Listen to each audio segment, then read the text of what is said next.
Sponsored by Taylor Freelance, Rainier Ballistics, Hodgson Powders, and JPL Precision.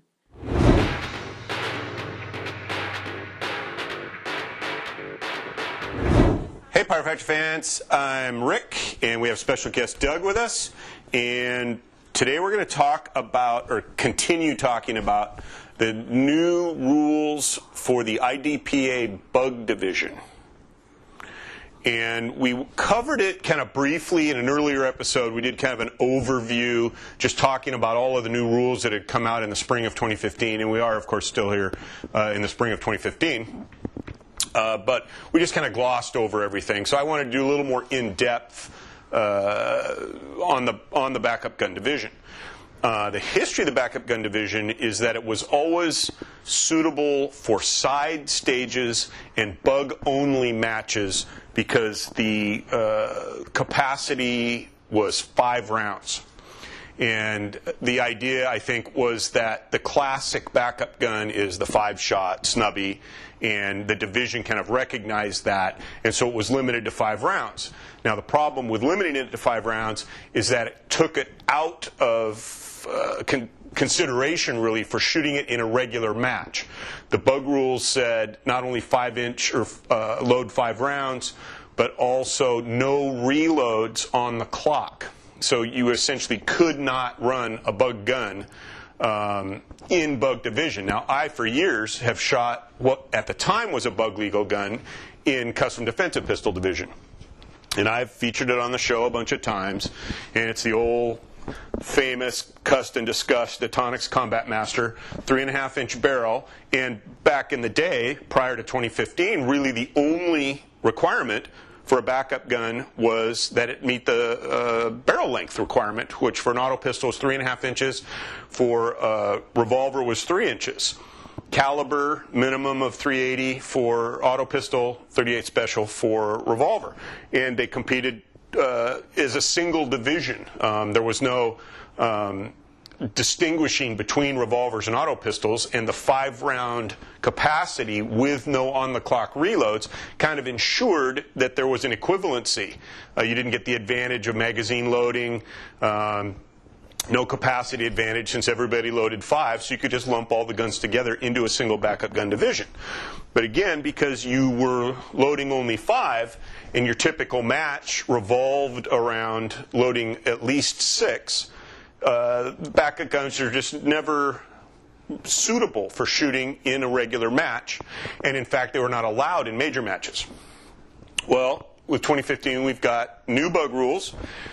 Bug is specifically allowed in regular IDPA matches, and in fact they're required to be allowed in Tier 1 club matches. So when you go to your monthly club match, you can bring along your snub-nose revolver or your compact 380, and you must be allowed. Backup gun division will be recognized. Now, at major matches, it's an option. One of the episodes we did earlier, since the rulebook came out, was looking into the practicality of allowing 380s at a major match. And there's just some issues with power factor and calibrating steel. And the power factor, minimum power factor for bug auto, or for bug either, is 95. And as we discussed earlier, factory 380 ammo that makes 95 power factor is pretty rare. The vast majority of your options are 95 grain bullets at less than 1,000 feet per second, or 90 grain bullets that make 1,000, which neither of which is going to make your minimum of 95. Now, the practical problem is setting falling steel to consistently comply with a 95 power factor, getting it to stay standing, and then after, because in our bays anyway, at our range, there's quite a bit of wind. Calibrating steel is a little bit of an art, not an exact science, and set at 95 power factor, a good stiff breeze will blow it over, and after it's fallen a few times and pounded the frame into the ground, that delicate setting is going to go bye-bye. So I think in practical terms, for match administrators, the 95 power factor is difficult to deal with. And from a competitor's perspective, it's difficult to deal with because it's hard to find any factory ammo that makes the minimum 95 power factor. If you look at stuff that's loaded especially hot from some of these boutique ammo makers, there are some rounds that are 95 grains at 1,000 feet per second, but I don't know that people are going to be able to either find it or afford it for match use.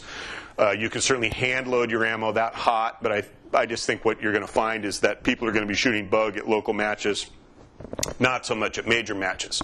The equipment rules have not just now limited or changed the limited capacity from 5 rounds to 6 rounds, but we also have some new dimensions. Originally, as I said, we only had barrel length and caliber. Now we have a box into which the bug guns must fit. And another wrinkle that I described in the CCP episode is that traditionally in IDPA you had a single box for enhanced service pistol, stock service pistol, and custom defensive pistol. If the gun fit in the box, it was legal in terms of its external dimensions.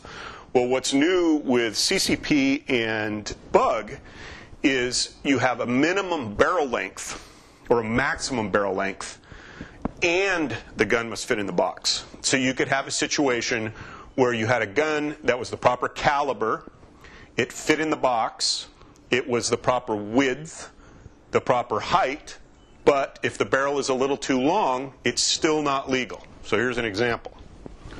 I saved this prop from an earlier episode. Here's our box diagram, and as you can see, the exterior dimension is the old classic IDPA box for CDP, ESP, and SSP. And then inside this red line is the box auto pistol, or box S for semi-auto. Now this is a gun, I would say most people would consider this a backup gun. It's a classic 380. It meets the dimensional requirements of fitting in the box. It's not too thick, it's not too heavy, but the problem is the barrel is 3 3/4 inches long. So it's not legal, even though it fits in the box. So that's something just to be aware of, that just because your gun fits in the box doesn't mean it's legal. You've also got to have that 3.5 inch barrel, which they give us a 1/10 inch tolerance there, so 3.6 is the max. So I haven't shot Bug Division before, so I thought I'd bring a couple of guns over, and you could let me know whether they're going to be legal or not. Sure. I got a couple of them that I use for carry. So these are both carry guns. One I have set up as my house gun. Okay. This is a Glock 23. Okay. 40 caliber. So it meets caliber Looks requirement. like it would fit within the box. So let's take a look. Let's have a look. Let's see if it fits in the box over here. So hold it up to our box. Got my laser going there. All right. Does So it if I fit hold it up to inside the bug So box? it looks like it fits inside the bug box without any problem. It's just a little too long, I think. I think It looks like it's just hanging over. It's pretty close. Yes, but the issue, I think, is barrel length. Even though, just like that 3 3/4 inch Colt 380, this is, we're looking at our Bug S barrel. Whoopsie, the barrel is about 4 inches long. You gotta show them the picture. Yeah, well, I showed him this trick pencil in the last earlier episode. It's long enough to be CCP legal. It fits within the 4 inch limit for CCP, but it's not bug legal. So even though we're legal with our height, and we're legal with our weight, and we're legal with our thickness, our 4 inch barrel means that this gun is not going to be legal. Got your light turned on here. That's okay. Yeah, just flip it It's my off. house gun. It's got all the goodies. Yeah, really. All right, That here's scares me another just gun. looking This at is it. a little bit more.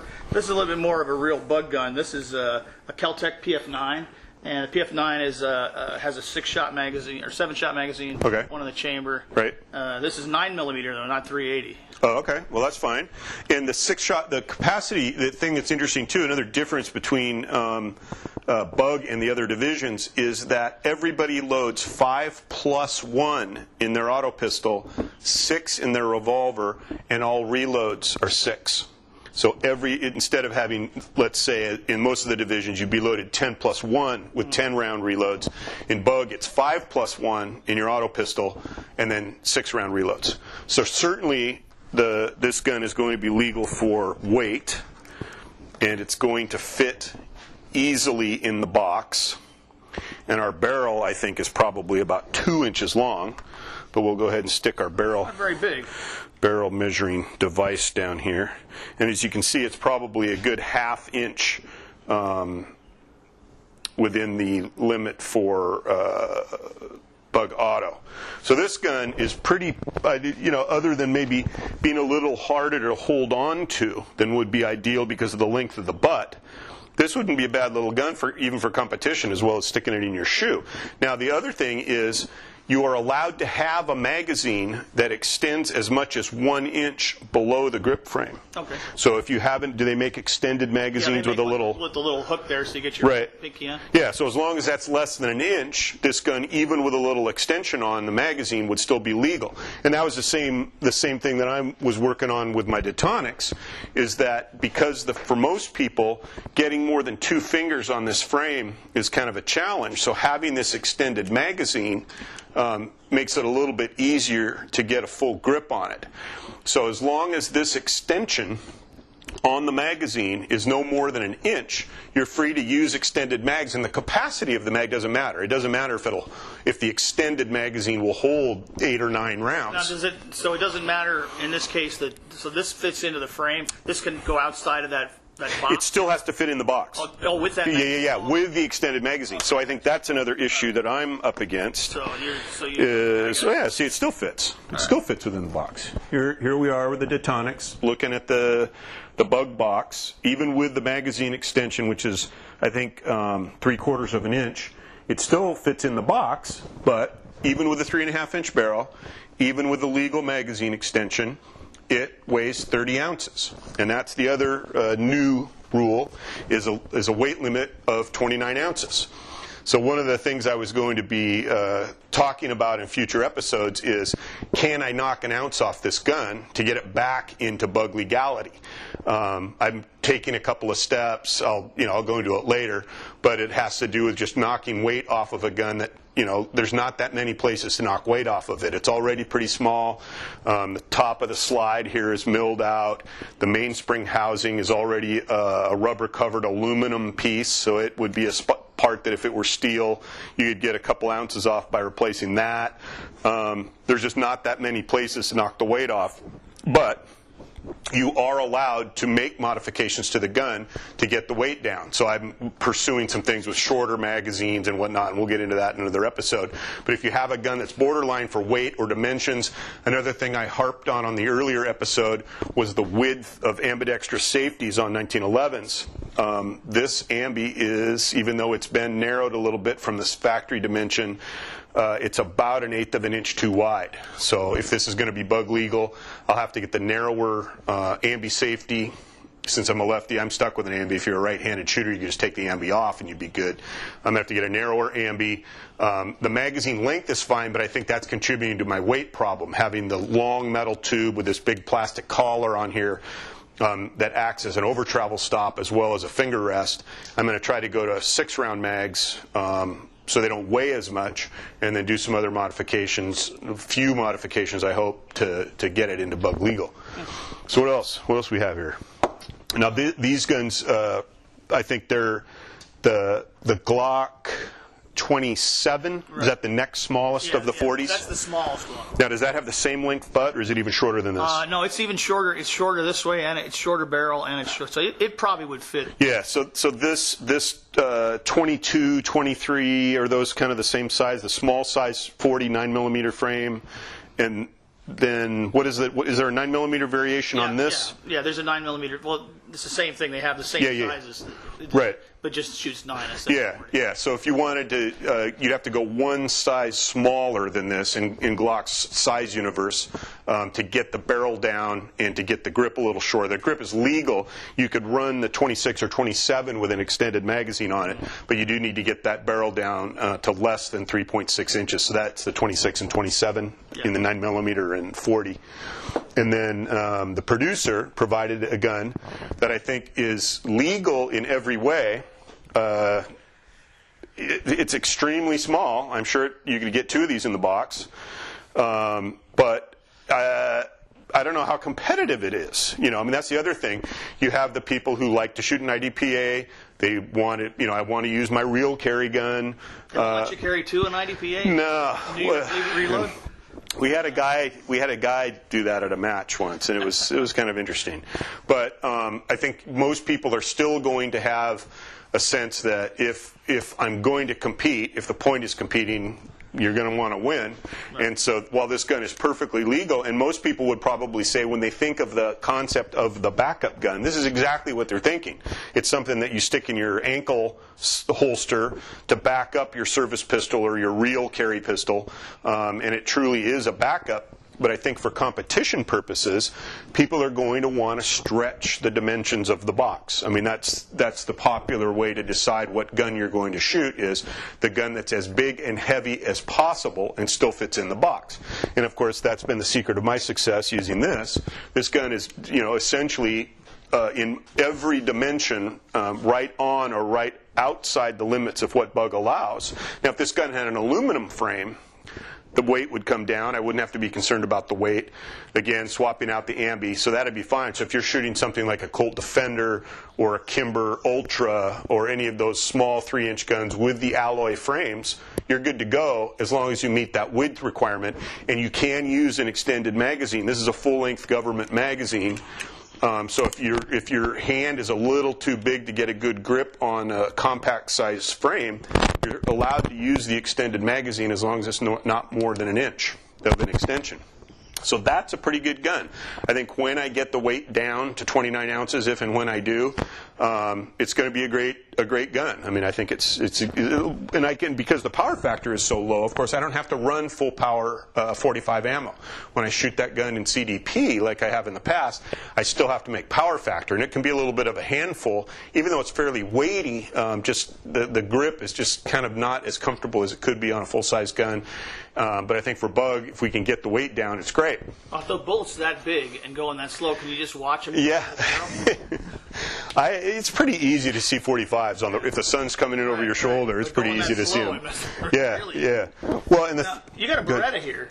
Yes. Now, is that a 9mm? Or is that's a 380. 380. That looks like that would be a good little Bug gun. Yeah. This is another example of an ancient pistol. If you're looking for buying a gun, specifically for Bug, this isn't a bad idea. It's an all steel frame 380. It's already got your little finger rest on the magazine here. If you know anybody that fought for fascist Italy during World War II, they might have one. Grandpa Luigi or somebody. You never know. But these are fun little guns. There was a commercial version of this made for many years. So it's a little Beretta 380 single action. So there's a lot of guns that fit in the box that if you want to pull them out just for those occasions when you're having a Bug match, something like this, is perfect. I mean, there's a lot of little guns like this. Star made some little compact sort of 1911 style pistols for many years in 9mm and 380. I had a 22 like that. Is that, yeah. Just like a little tiny 1911. Yeah, and Llama, not maybe one of the best revered brands, but another Spanish-made compact 1911 style 380s and 9mm. Like PPKs and stuff? PPKs are legal, yeah. So there's really a lot of guns, and I think they are the kind of guns that people actually do carry. And I think that's the thing about the new divisions, both of them, CCP and Bug, are to try to get as much as people like to shoot their 44-ounce 1911s and their Glock 34s and whatnot, those really aren't the kind of guns that people generally carry. And I think CCP is going to allow in more guns like the 4-inch SIGs and stuff like that, the guns that maybe people aren't going to shoot in SSP or ESP that much. But in CCP, because of the shorter barrel and the full-length grip frame, I think they're suitable for CCP. And then on the Bug side, we've got a lot of these little 380s and 9mm and 38 specials. We don't have any revolvers, unfortunately. The 5-shot 38 specials, I think they're just out of luck. I mean, I just think unless you've got a Bug match, and I remember there was a Bug championship match held already this year with 5-round friendly stages. So even though everybody's loading 6, you can set up a match such that 5-round guns are competitive. And so there's not a ban against 5-shot revolvers, but unless the match is kind of set up specifically to accommodate them, they're probably not going to be very competitive, because I suspect you're going to have a lot of 6-shot strings and whatnot, and the extra reloads is just going to screw you up. Right. But it's an option, and of course there are still the compact revolvers. All of the old Colt detective specials are out of print now, but those compact 6-shot revolvers with 3-inch barrels, I'm sure there's still some K-frame Smith & Wesson snubbies, military and police. Model 19s, Model 66s, yep. Yeah. Model 10s that didn't have adjustable sights. Yeah. You need those in some short barrels. So Yeah. those would be good revolvers. Yeah, so if you've got a 6-shot 38 with a probably a lot of medium frames guns are. 36 would probably fit. Yeah. 3-inch barrel, 2.5-inch barrel, anything in that range. Those are all going to work. And of course, with 38 Special, one of the issues for loading 38 Special in a stock service revolver division was that the power factor was high enough that out of a 4-inch revolver, which was the maximum legal length, you were hard pressed to make power factor with factory ammo. And by reducing the power factor to 380 level, you're not going to have an issue making power factor with your snub-nose 38. You're not going to have to shoot plus P through it, or you'll be able to make power factor easily with factory 38 Special loads. They make it a lot more comfortable to shoot that way too. Exactly. Yeah. So I think that's a good idea if you're going to be shooting a lot of compact stuff, and that's just sort of an overview. I mean, I think you can look at the guns that are on the market today and say it's a compact 380. If it's got a plastic frame, it's not going to be too heavy. If it doesn't have ambidextrous controls on it, it's not going to be too wide. The barrel length, I got burned already on the CCP deal because the barrel limit is 4.1 inches, which should be sufficient for any 4-inch gun to be legal. But after I measured my 4-inch barrel, and it turned out it was 4.12 inches. So check your compact pistol to make sure that barrel is no more than the legal length. You don't want to have to trim it or decide, oh geez, take it to the grinder. Yeah, exactly.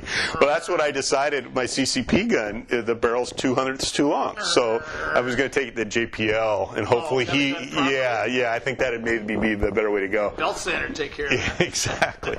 So check your barrel length, confirm that it's legal. But again, if it's a plastic framed 380 or 9mm, it's probably going to be legal. If it's metal framed, it would have to be a pretty big gun to be too heavy. But just be mindful of those dimensions. 29-ounce weight limit. The depth of the box is 1 3/8 inches. The height of the box, I don't have the dimension, but as you saw, a compact 45, even with a 3/4 inch extension on the magazine, still fit in it. So it's not real tight on height. You're not limited to a gun that you can only get 2 fingers around the front strap. You can get a really compact gun with a magazine extension on it, and even though you can't use the additional rounds, the extra grip length certainly makes the gun a lot easier to handle. So that's our overview, or more detailed view of Bug. If you have any questions, go ahead and give us a call. My club is actually shooting what we're calling it's not technically a Bug match. It is called the Hand-Sized Handgun World Championship. And I hope to report back on that. If you can't attend the World Championship this year, maybe you can do it next year. But I'm going to shoot the Jetonics, and I'm sure we'll have a lot of the same guns that we covered here. And I'm going to keep my eye out and just see what kind of guns people are shooting. I'm assuming we're going to get the 5-shot revolvers, 6-shot revolvers, compact 380s, and 9s. And I'll just kind of do a little informal poll maybe and see what kind of guns people are shooting. But check out Bug. If you've got a local club match, they should allow you to shoot your Bug anytime you want. If you're going to attend a major match, be sure and call ahead and find out, are they recognizing Bug? The Washington State match, we're not this year. We just decided it was kind of a tail wagging the dog. We didn't suspect anybody was going to show up with a 380 anyway, and it was causing some issues for the match administration. So check it out. Look into Bug. Should be a good time. See ya.